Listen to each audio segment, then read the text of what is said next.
Welcome to time channel. இன்றைக்கு தாவேகா கழகத்தின் பரப்புரை நாமக்கல் மற்றும் கரூர் 2 இடங்களில் பரப்புரை நடக்க இருக்குது. இன்று காலை 6:30 மணிக்கே விஜய் அவர்கள் தன்னுடைய இல்லத்திலிருந்து கிளம்பி திருச்சி வந்து அடைவார். அதுவும் தனி விமானத்தின் மூலமாக வந்து அடைகிறார்.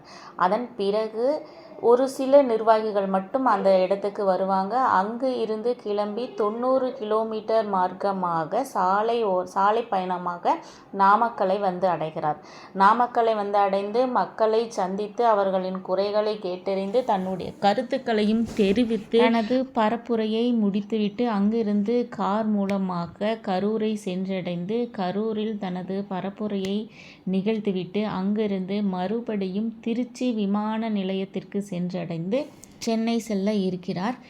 காலை 7 மணி முதலாக நாமக்கல்லில் மக்கள் குவியும் வண்ணமாக, அதாவது பரப்புரை நடக்கும் இடத்தில் 7 மணி முதல் மக்கள் குவிந்து கொண்டு வருகின்றனர்.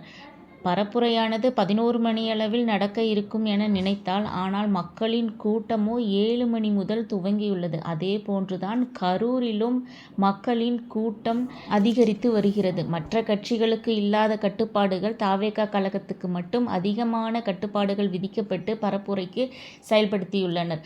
அதே சமயத்தில் இந்த பரப்புரையானது 3 மாதங்களுக்குள் 234 தொகுதிகளுக்கும் சென்றுவிட வேண்டும் என்ற எண்ணத்தில் பல திட்டங்கள் தீட்டப்பட்டு முழுமையாக செயல்படுத்தப்பட்டு வருகிறது என்பதை தாவேகா கழகத்தினர் தெரிவித்துள்ளனர்.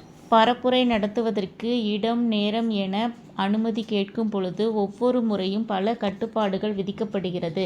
அதே சமயத்தில் அந்த அனுமதிகள் இறுதி 6 மணி நேரத்தில் தான் அந்த இடமும் அந்த காலமும் குறிப்பிடப்படுகிறது. மற்ற கட்சிகளுக்கெல்லாம் இல்லாத கட்டுப்பாடு தாவேகா கழகத்திற்கு கட்டுப்பாடுகள் இருந்து வருவதை முன்பு நடந்த பரப்புரையின் மூலமாகவே அறிந்திருக்கிறோம். இன்றும் இப்பொழுதும் சாலை ஓரங்களில் மக்களை சந்திக்கக்கூடாது, குறிப்பிட்ட இடத்தில் குறிப்பிட்ட நேரத்தில் தான் பேச வேண்டும் அப்படிங்கிற பல கட்டுப்பாடுகள் விதிக்கப்பட்டு தான் இந்த பரப்புரை நடத்தப்படுகிறது.